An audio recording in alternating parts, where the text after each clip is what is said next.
പേരുകെട്ട New Zealand ബൗളർമാരെ അടിച്ചു പറത്തി century നേടി റെക്കോർഡ് ഇട്ടിരിക്കുകയാണ് കാനഡയുടെ താരമായ യുവരാജ് ശർമ്മ. എന്നാ ഒരു അടിയെന്ന് പറഞ്ഞാൽ സൂപ്പർ കളി. 2020 വേൾഡ് കപ്പിന്റെ ചരിത്രത്തിൽ സെഞ്ചുറി നേടുന്ന ഏറ്റവും പ്രായം കുറഞ്ഞ താരമായിട്ട് ഇതോടെ ഇദ്ദേഹം മാറി.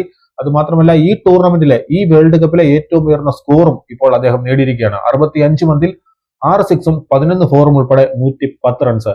ഈ ഒരു പ്രകടനത്തിന്റെ പിൻബലത്തിൽ 20 ഓവറിൽ 4 വിക്കറ്റ് നഷ്ടത്തിൽ 173 റൺസ് കാനഡ അടിച്ചെടുത്തു. പക്ഷേ അവർക്ക് ജയിക്കാനായില്ല. നിസ്സാരമായിട്ട് ന്യൂസിലാൻഡ് ഈ സ്കോർ മറികടന്നു.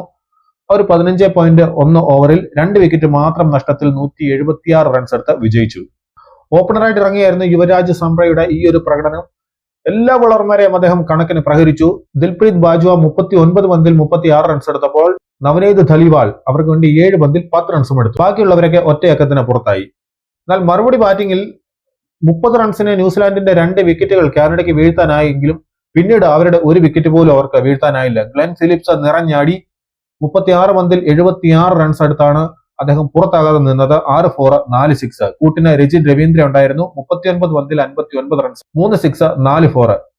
ടീം സീഫർട്ട് പെട്ടെന്ന് മടങ്ങിയിരുന്നു. 10 ബോളിൽ വെറും 6 റൺസ് എടുത്ത്. എന്നാൽ ഫിൻ അലൻ ചെറിയൊരു വെടിക്കെട്ട് നടത്തിയാണ് മടങ്ങിയത്. 8 പന്തിൽ 21 റൺസ് എടുത്ത്.